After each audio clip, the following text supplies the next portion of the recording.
नमस्कार, मैं हूं आपके साथ रोहित। साल 2017 में बीजेपी ने प्रचंड बहुमत के साथ सत्ता में वापसी की थी, तो भगवाधारी योगी आदित्यनाथ को पार्टी ने यूपी का मुख्यमंत्री बनाया और आज सत्ता में आए सीएम योगी को 4.5 साल से भी ज्यादा का वक्त हो गया है। अब कुछ ही समय और बचे हैं सरकार के। ऐसे में सीएम योगी ने अभी से साल 2022 के विधानसभा चुनाव की तैयारियां शुरू कर दी हैं। मंगलवार को ही उन्होंने सूबे को पूर्वांचल एक्सप्रेसवे की बड़ी सौगात भी दी है, जिसका उद्घाटन खुद देश के प्रधानमंत्री नरेंद्र मोदी ने किया। यानी सत्ता में वापसी के लिए बीजेपी के साथ साथ खुद सीएम योगी भी पूरा जोर लगा रहे हैं। मगर कहा तो यह जा रहा है कि योगी की दोबारा सत्ता में वापसी पर दो अपशगुन भारी पड़ सकते हैं।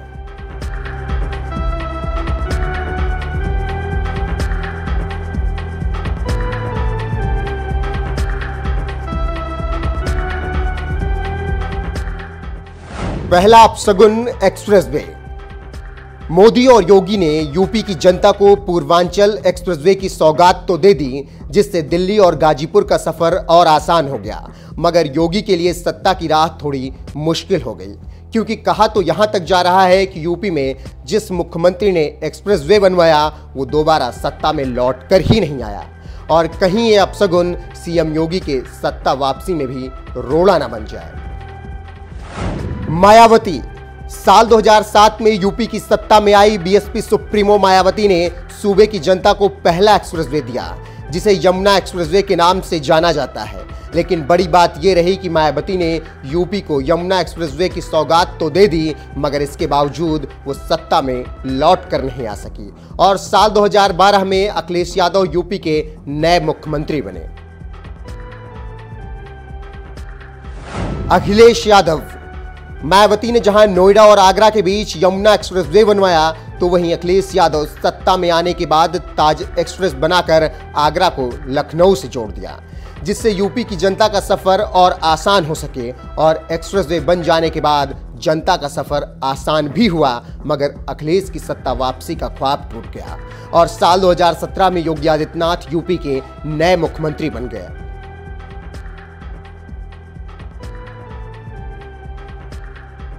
योगी आदित्यनाथ। मायावती और अखिलेश की राह पर चलते हुए सीएम योगी ने एक्सप्रेसवे बनाकर लखनऊ को पूर्वांचल से जोड़ने का बीड़ा उठाया और आज पूर्वांचल एक्सप्रेसवे बनकर तैयार भी हो गया, जिसका उद्घाटन करने के लिए खुद पीएम मोदी दिल्ली से चलकर सुल्तानपुर आए और उद्घाटन भी कर दिया। मगर अब सबसे बड़ा सवाल ये उठ रहा है कि कहीं मायावती और अखिलेश यादव की तरह सीएम योगी के लिए भी एक्सप्रेसवे अब शगुन साबित न हो जाए और योगी की सत्ता वापसी में भी एक्सप्रेसवे बाधा न बन जाए। दूसरा अपशगुन नोएडा। 17 अप्रैल 1976 को दिल्ली की औद्योगिक इकाइयों को राजधानी से बाहर करने के लिए न्यू ओखला इंडस्ट्रियल एरिया यानी नोएडा की नींव रखी गई थी और आज नोएडा में देश विदेश की कई बड़ी कंपनियां मौजूद हैं। मगर इस चमचमाते शहर के माथे पर एक काला धब्बा पिछले कई सालों से लगा रहा, जिसकी वजह से यूपी के मुख्यमंत्री इस शहर की ओर रुख करने से कांपते रहे हैं। क्योंकि सीएम योगी के सत्ता में आने से पहले वीर बहादुर सिंह, नारायण दत्त तिवारी, कल्याण सिंह और राजनाथ सिंह जैसे जो भी मुख्यमंत्री अपने कार्यकाल में नोएडा आए, वो दोबारा सत्ता में लौटकर वापस नहीं आ सके। मुख्यमंत्रियों पर दिखा सत्ता जाने का डर। 2005 में हुए निठारी कांड के वक्त तत्कालीन सीएम मुलायम सिंह यादव खुद न जाकर भाई शिवपाल यादव को नोएडा भेजा। हालांकि इसके बावजूद वो 2007 में सत्ता वापसी नहीं कर सके। साल 2007 में सत्ता में आई मायावती भी कई साल तक नोएडा नहीं गई और जब 2011 के आखिरी में नोएडा गई तो दोबारा यूपी की सीएम नहीं बन पाई। 2013 में तत्कालीन सीएम अखिलेश यादव ने भी नोएडा और ग्रेटर नोएडा के लिए 3000 करोड़ की परियोजनाओं को हरी झंडी लखनऊ से ही दिखाई, नोएडा नहीं गए। 2015 में हुए दादरी कांड ने पूरे यूपी को हिला दिया, मगर इसके बावजूद तत्कालीन सीएम अखिलेश यादव दादरी ना जाकर पीड़ित परिवार को ही लखनऊ बुला लिया था। अखिलेश यादव जैसे युवा नेता से लोगों को यह उम्मीद थी कि वो नोएडा जाकर उस शहर पर लगे कलंक को मिटाने की कोशिश करेंगे, मगर सत्ता चली गई। लेकिन अखिलेश यादव कभी नोएडा नहीं गए। साल 2017 में जब योगी आदित्यनाथ यूपी के मुख्यमंत्री बने तो उनसे ये उम्मीद जरूर जताई जा रही थी कि कम से कम वो सत्ता का लोभ छोड़कर नोएडा जरूर आएंगे, और हुआ भी ठीक वैसा। साल 2017 में सत्ता में आते ही सीएम योगी ने उसी साल दिसंबर में नोएडा का दौरा किया और बोटेनिकल गार्डन मेट्रो स्टेशन पर होने वाले मैजेंटा लाइन के उद्घाटन समारोह का जायजा लिया और कहा था, जिन्होंने जाति, क्षेत्र, मत और मजहब के आधार पर योजनाओं को बांटा था, वे विकास के नहीं बल्कि विनाश के पोषक थे। और ऐसे लोगों ने धारणा बना रखी थी कि मुख्यमंत्री अगर नोएडा जाएगा तो उसकी कुर्सी चली जाएगी। कुर्सी के डर से बचने के लिए नोएडा के दौरे नहीं किए गए और नोएडा में किसानों, बिल्डरों और खरीदारों का शोषण किया गया। सत्ता जाने के डर से नोएडा नहीं जाने वाले सपा नेता अखिलेश यादव को निशाने पर लेने वाले सीएम योगी सत्ता में आने के बाद से अब तक 1-2 बार नहीं बल्कि 11 बार नोएडा का दौरा कर चुके हैं, जिससे नोएडा पर लगा कलंक तो मिट गया, मगर अब सबको 2022 के चुनाव का इंतजार है कि क्या नोएडा जाने वाले योगी आदित्यनाथ दोबारा सत्ता में वापसी करते हैं या नहीं। वैसे आपको क्या लगता है, क्या नोएडा का दौरा करने के साथ ही एक्सप्रेसवे की सौगात देने वाले सीएम योगी दोबारा सत्ता में वापसी करेंगे या नहीं? अपनी राय हमें कमेंट कर जरूर बताएं। साथ ही आपको बता दें कि सीएम योगी ने नोएडा से जुड़े मिथक को तोड़ा तो खुद पीएम मोदी ने उनकी जमकर तारीफ भी की थी। आप भी सुनिए पीएम मोदी का ये बयान। उनके कपड़े देख करके ये भ्रम फैलाया जाता है कि वे आधुनिक सोच के हो ही नहीं सकते। ये पुराण पोथी होंगे, ये मान्यताओं में बंधे हुए होंगे, लेकिन आज मुझे खुशी है कि जिस नोएडा के संबंध में एक छवि बन गई थी कि कोई मुख्यमंत्री यहां आ नहीं सकता है,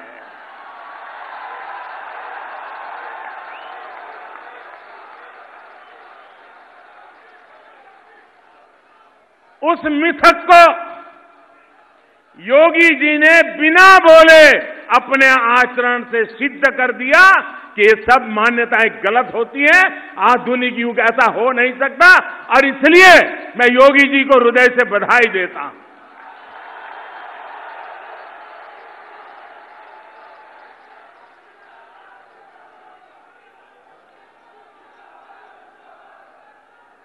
मुख्यमंत्री कहीं जाने से कुर्सी चली जाएगी इस डर से अगर जीते हैं तो ऐसे लोगों को मुख्यमंत्री बनने का हक ही नहीं है।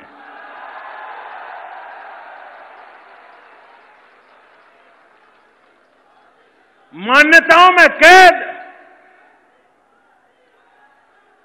कोई भी समाज प्रगति नहीं कर सकता है। हम टेक्नोलॉजी के युग में जी रहे हैं, विज्ञान के युग में जी रहे हैं। श्रद्धा का अपना स्थान होता है, लेकिन अंधश्रद्धा के लिए कहीं जगह नहीं हो सकती।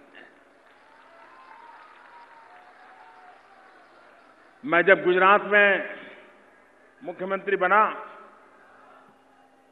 अब ये मुसीबत सिर्फ उत्तर प्रदेश में है ऐसा नहीं है, हिंदुस्तान के कई राज्य ऐसे हैं, कई जगह ऐसी है जहां मान्यताओं में पता नहीं क्या क्या। आपने देखा होगा, एक मुख्यमंत्री ने कार खरीदी। मैं आधुनिक युग की बात कर रहा हूं, और किसी ने बता दिया कार के कलर के संबंध में, तो उन्होंने कार के ऊपर पता नहीं नींबू और मिर्ची न जाने क्या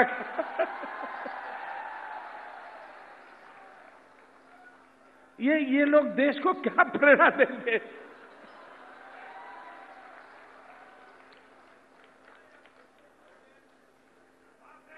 ऐसी अंधश्रद्धा में जीने वाले लोग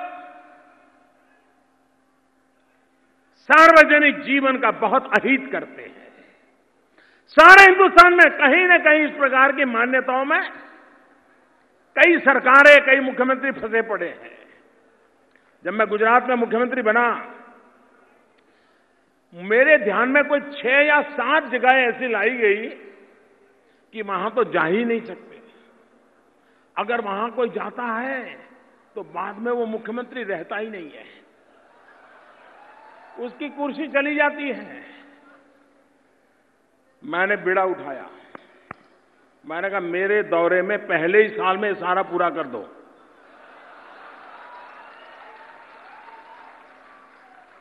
मैं उन सब जगह पे गुजरात में गया जहां इस प्रकार की मान्यताओं के कारण 3-3, 4-4 दशक से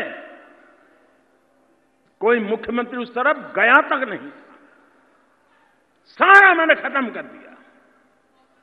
सब जगह पे गया, शाम से गया, और उसके बाद भी सबसे लंबे कार्यकाल तक सेवा करने का मौका मुख्यमंत्री तक के नाते मुझे मिला।